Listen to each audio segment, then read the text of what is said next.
Welcome back to another TerranScapes question and answer video. I had actually started to shoot this video a day or two ago, and the camera ran out of battery life, and anyway, I think I was going to forget to say some things. So hopefully this one will run a little bit smoother. And one of the questions, actually, we'll do a little housekeeping here before I begin. One of the questions I do get sometimes is what camera I'm using. So before I get that as a question and answer, I'm using a Sony Bloggie. It's like the CM5-HS model. It's kind of an older model. It shoots all right, but it's starting to get a little wonky. It has a USB cable that pops out that you just can jack right into the computer, and because that folds out, the connection is getting a little weak, so sometimes it's really hard actually to get the files out of the camera. And the micro SD card actually is a proprietary card, so I can't put it in any adapters to fit it into my SD slot on the laptop. And there's a couple cable ports coming out of it that I haven't tried to use. But in any case, that's the camera I use. Do I recommend it? You know, maybe, maybe not. I'm in the market for a new one. And associated with that, right now I'm using PowerDirector 11 for all my video editing. PowerDirector 11 Deluxe, you know. But it's not a bad little software piece, and does have some little power behind it if you're interested in tapping into that. Second thing I wanted to mention is I just wanted to thank Dylan. Dylan viewed my video where I was complaining about my ability to cast plastic because of the humidity, and he apparently was moving, and he had a dehumidifier that he said I could have. How generous can people be? And so I picked that up from him, and I've been running that since I got it, plus the original dehumidifier that I have in the basement, and it's really made a big difference. George is doing laps. It made a big difference, so I just wanted to extend a really big thank you to Dylan for that. It has made a big difference, and it's going to help me during these kinds of summer months when things are really pushing it in the shop for humidity. Lastly, before I begin, I just want to mention that I lost some questions. I actually had to reformat my computer recently, right before I opened the store, because I didn't want to not be able to monitor what was going on when the store was open, and I had a problem with my internet speed, and we checked it against another laptop in the house that was on the same Wi-Fi, and it was running just fine on the internet, so it was definitely a problem with my system. And after malware scans and virus scans and all that stuff, I couldn't figure out what was wrong, so I reformatted the whole hard drive. Yeah, so when I did that, if you've ever done a complete reformat, or re-imaging as it is on my laptop, you have to go and pick around all those little files that you want to take with you and store, on a flash drive or something while you do the reboot. And I missed the file that had the question and answers set aside for this episode. So if you watch this episode and I don't answer your question, and I didn't answer it in episode 4, it's very likely that I've lost it. So I just want to encourage you to resubmit it if you don't hear your question answered. And apologies for that. I think I got almost everything I wanted to get off of it, but there's so many little things hidden in the nooks and crannies of a computer. It was one of the things that got missed. So let's begin with today's questions. This first one I was going to sort of abridge, and then I realized it's really related to, a lot of people I'm sure have this question, and I have gotten this question from other people in the past through my email. So this is a good one to discuss briefly here. So it says, "Hi Michael, this is from, wait a minute. This is from Ryan. Hi Michael, to start, thank you so much for your YouTube videos. I love them and think you're very creative." I appreciate that, thank you. "I've been wanting to do work of this caliber for a very, very long time, but have never had the means or funds to do so. I came out of tattooing unexpectedly and thought I should pick up on my childhood dream, by which I mean I used to watch movie magic, when it was a long time ago, and the special features for Star Wars and Lord of the Rings, and seeing them build their bigatures. If you haven't looked at those, you should check them out. They're amazing. And also dioramas. And so my question is, where do I start? I understand painting and drawing, What else do I need to get ready to take on projects like these? Brushes, I have brushes, traditional paint supplies, but that's about it. Any thoughts or tips you could give me would mean the world. If I were to take some photos of models and that he had painted and send them to me, could I critique it and tell him if I was doing something, if he was doing something wrong? I think it would be, I think I would be very good at crafting scenery, and I have a very imaginative concept that I would like to bring to life. So, I get a lot of questions like that. How did I start, which I have explained in a previous question and answers, I believe. And what do you need to get going on this? And I did, in a previous question and answer, oh, I have one more, okay, hold on. In a previous question and answer, I gave a very brief rundown of like what are the top tools to have in your kit for making terrain. So I encourage you to go back and listen to those episodes and get that sort of list off of it. But just having those tools isn't really enough, and how do you start in this industry, put that in quotes. So let's see, I'll try and be brief. First, I always say there's room in the market for more people. Everybody has a different style. There are many tiers of, economic customers that you can try to tap into. I think the market is wide open and it's growing. So no problem getting into it if that's something you want to do. To do a business like this, you need to have quite a few skills. So for instance, not only do you need to make the terrain, but you need to have a way of marketing it. You can start on eBay. That's how I started. It's a very low cost, low risk way to put your products out there and see what kinds of reception they get. You're going to need some photography skills, so you're going to want to have a decent camera that you can shoot with. You're going to want to have decent lights for that. When I started, I had terrible lights actually, and if you go back to some of my older videos, you will see some really bad videos that I shot way back. So I've upgraded. I would recommend getting, high quality photography bulbs. I'm running right now, 5500K bulbs. That's a lighting quality rating, and so you might want to look into those, get a stand of those. Then you're going to need the space to work in, so you have to have a decent amount of space to make a mess in and be able to store things that you're working on depending on the size of the project. And so that you need to have all of that stuff kind of worked out before you even start cutting foam, really. So you have to really make a big assessment of yourself on whether you are willing to embrace all of those different facets, and if you want to promote yourself with videos like I do, then that's a new camera, that's new software. You're going to need photo editing software. I would try to get something reasonably decent. I'm using Corel Photo Studio, I believe it's called. They're X3. It's not bad. It's like sort of like it's like Photoshop Lite, but it gets it done. So you're going to need that. Video editing software if you're going to do videos.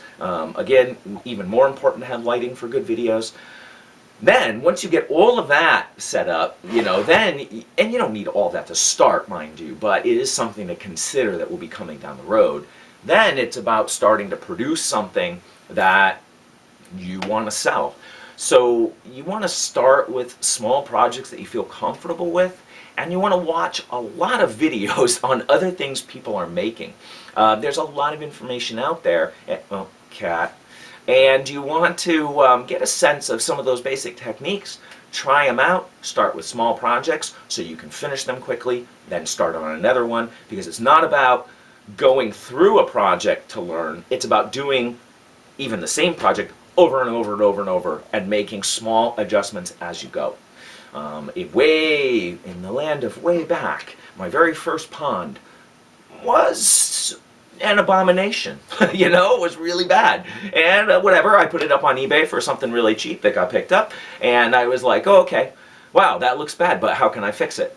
And that's really the whole process. So you have to be willing to struggle a little bit in the beginning, and you have to be willing to not make a lot of money at it. I mean, I'm sure there are people out there who are making big money, making terrain, but unless you're going to pursue a big studio operation, something on the scale of blue table painting, or you happen to live in a foreign country where the cost of living is so low that you don't need to charge a lot for your work, it is a very scrabbling to survive kind of business to be in. So that's, if you're into it for the love, then that will help compensate you. And if you're into it to become, a powerhouse tycoon of the terrain world, I might look into banking. So hopefully that helps a little bit. I mean, there's a lot of generalities there, but it's an overall kind of big picture thing that you're really asking me about. And so it is a big picture to undertake. And so you have to have a variety of skills in all of these areas to kind of pull it all together. And I don't master any one of these skills, but I get better at each one over time. And in the beginning, you're going to struggle, and you have to be willing to continue through that process. And then it will get better down the road. So give it a try. Do it part-time. Keep your overhead low. Don't quit your job. See if you can make something that sells. Put it up on eBay, and then once you get a feel for it, go from there. Let's see here. This is from CH. My teenage son has started posting videos on YouTube, and he's wondering what editing software you use for your videos, and do I like it or recommend a different program? Oh, that's why I mentioned it at the beginning, because I forgot about it, which means I also forgot about something else. Hopefully it'll come back to me. So I am using what is it? It's Power Director, had trouble there, Power Director Ultra 11. So this is the most recent version of Power Director, and it is friendly to the newbie, but has more features if you want to get in deep into it. It is not a top of the line video editing software, but it's not bad. I think retail it's somewhere in the $70 range, so it's not a big cash outlay, and you can get subsequent upgrades for like 40 bucks. And when I reformatted my computer, I couldn't reinstall the old one, so I got the upgrade, so that's what I'm running now. And it's to get familiar with it, you have to play around with it, but it's not bad software. I recommend it. There are some problems with CyberLink and customer service that people have mentioned in the past on the forums. They are a little hard to get support from, but you shouldn't need much support unless you have problems installing, which some people have had in the past, previous versions. I don't know how version 11 is doing. Ivan writes, just wondering if you've ever modeled explosions, not just fire and smoke. I've done some teddy stuffing smoke and flame clouds in the past, but I want to go for the moment of boom, my emphasis, not his. So I want the expanding, billowing cloud, faster tendrils, and dirt and bricks and metal. I'm playing with DOS clay at the moment, which is, I believe, air drying clay. And George, I'm thinking of trying expanding foam next. Can you make any suggestions how to go with this? Well, I don't know. I have never done explosions. You're going to be up against the wall of catching something that's got a lot of air inside of it, right? Particles are basically moving in a sphere away from the moment of detonation. So you have a lot of void in the middle that you're going to have to really model. And hiding the pieces holding all of those bricks is going to be difficult. I would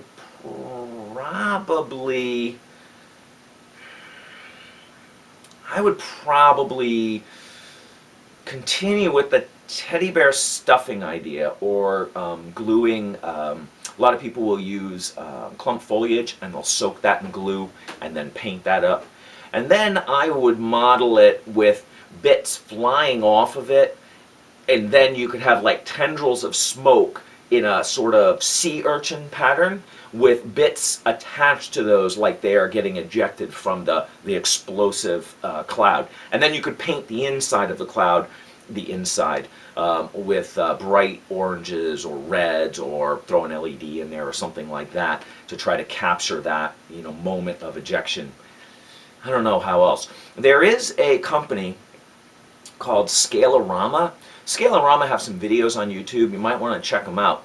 They don't model explosions, but they have a video on the blast coming out of a tank barrel, and they have some modeling that they've done for water explosions, you know, erupting water from like depth charges or something like that. And they have a whole series of products that they use to create these. I haven't tried any of their products out before, but they're interesting tutorials, and you might be able to cobble something together from the ideas they're presenting and potentially their products to try to envision an explosion. But I've never even seen one modeled, really, so I'm not really an inventor. I'm more of a, I see something, I'm going to steal that, try to make it better kind of guy. So I'd have to see some pictures of something some people have done to give you an idea of how I could, you know, maybe improve it.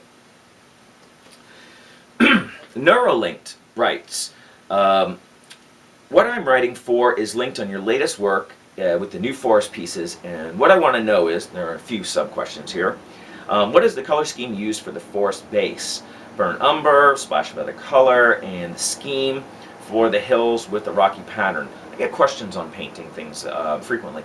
For the forest bases, I have a very standard soil combo. It's basically a ruddy brown, kind of like scorched brown from GW, the old color, but theirs has a little more red in it. I use that as a base coat, or a very heavy dry brush over a black base coat.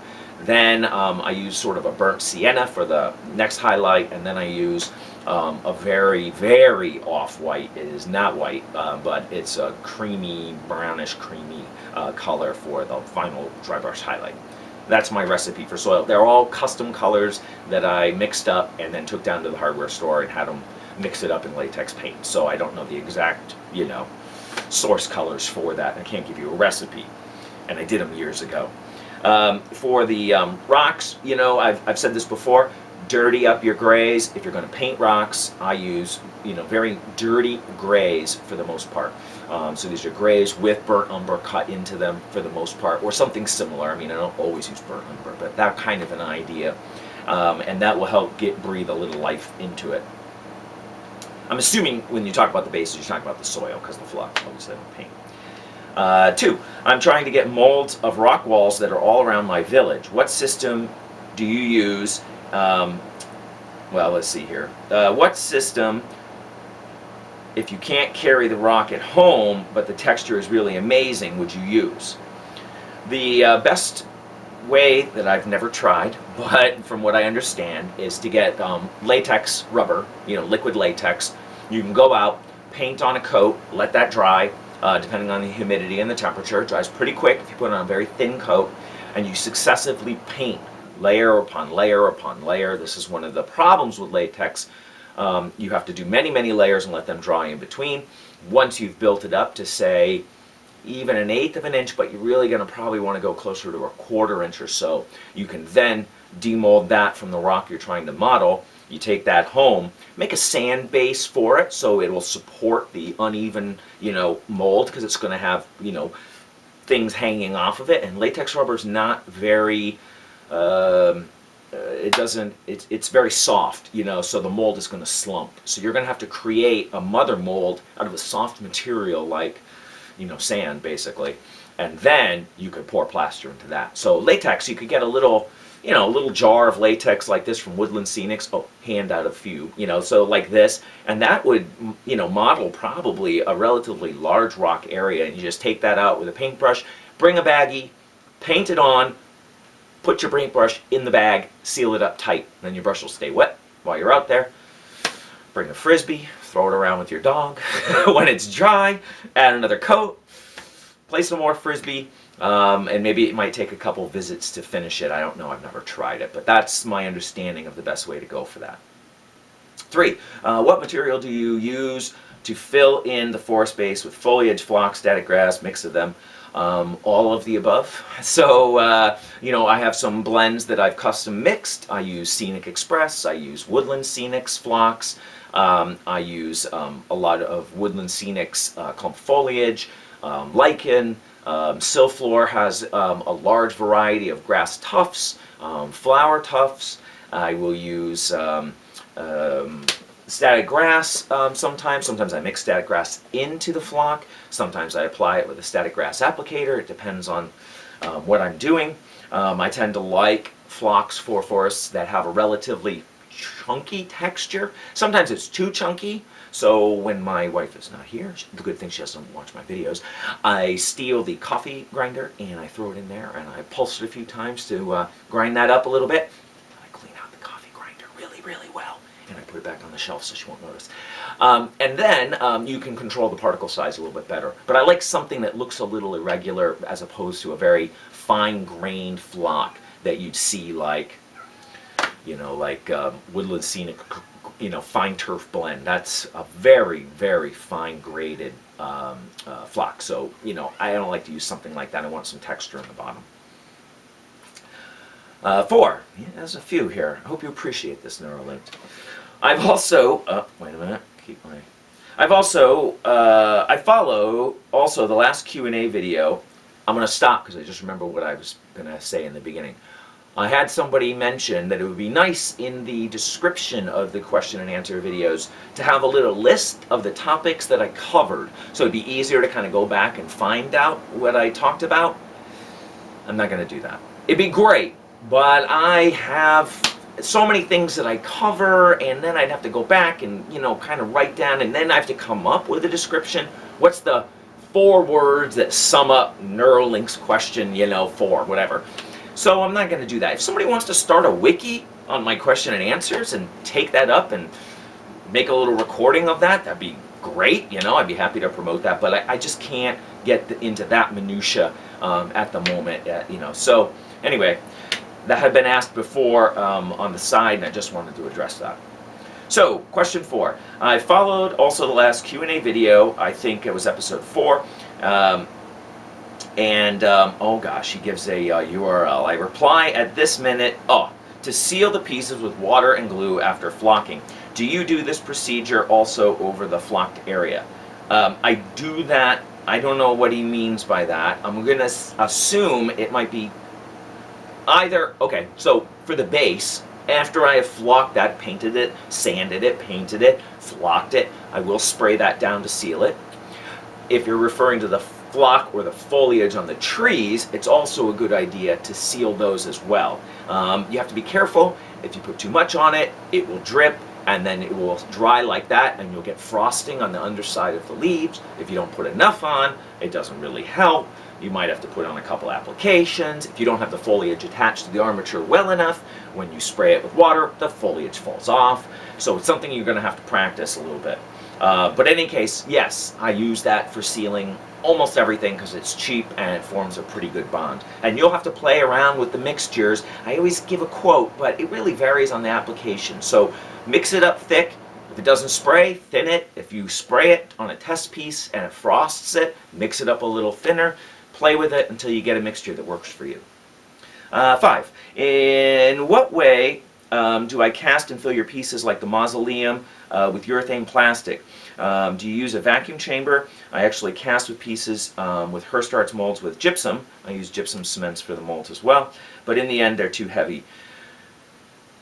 You should go back probably, I don't know, maybe 20 videos. No, it's not that far back. Maybe 15 or something like that. Look in my list, and there's a video where I explain how I do a cavity void fill mold. And I give a brief overview of the entire process that I do for that. And that process is built on smoothon.com's cavity void fill video tutorial. So once you look at my process for an overview, you should look at theirs for a more detailed description. It is not as easy as just applying plastic to the inside and putting in some foam. There's a lot involved with the mold making itself. There's a lot involved with making the shell for it, making sure all the little details are caught at each way. And so take a look at those 2 videos and see if those are a help. Another good place to look for mold making materials, tutorials, is Brick in the Yard. They have a whole series. Excellent, excellent resource. All right. Oh, and then look at this. He says, excuse my English. I had to use Google Translator to help me correct the message. I can't tell you the number of times that people tell me, excuse my English, it's not good. And then I always say to them, it's a lot better than my foreign language, which is none. So if you can speak English at all, and it's not your native language, you're doing great. You're doing so well that Americans should be embarrassed that they cannot meet you halfway and share some of your language with you. So never apologize. It's a real deficit in our culture that we don't emphasize being more globally language oriented, in my opinion. So no apologies needed. You've done an excellent job. All right, well, that wraps it up for this episode. Of course, it's a little shorter because I lost some questions. So if I didn't cover your question, please feel free to resubmit it. I'll be happy to get it up on the next episode. And questions and comments are always welcome down below. If you need further explanation on anything I've covered, give me a concise, slice of what you'd like gone into more detail. I'll see if I can address that in the next video. Questions should go to TerranScapes@gmail.com. There'll be that in the description as well. And I just queue them up, and once I get a few, I'll post another episode. So thank you for joining me once again. I do appreciate it. And keep your eye on the channel. Hopefully, looking at the shelf of work, in the next, with a little luck, within the next 4 days or so, maybe 5, I'll have another video coming out with a very, very large board set that will have some new additions to it, some new stylings. So perhaps you'll come back and join me for that a little bit later. Until then, happy terrain making for all the newbies out there who are interested in it as a business. And once again, thanks for watching.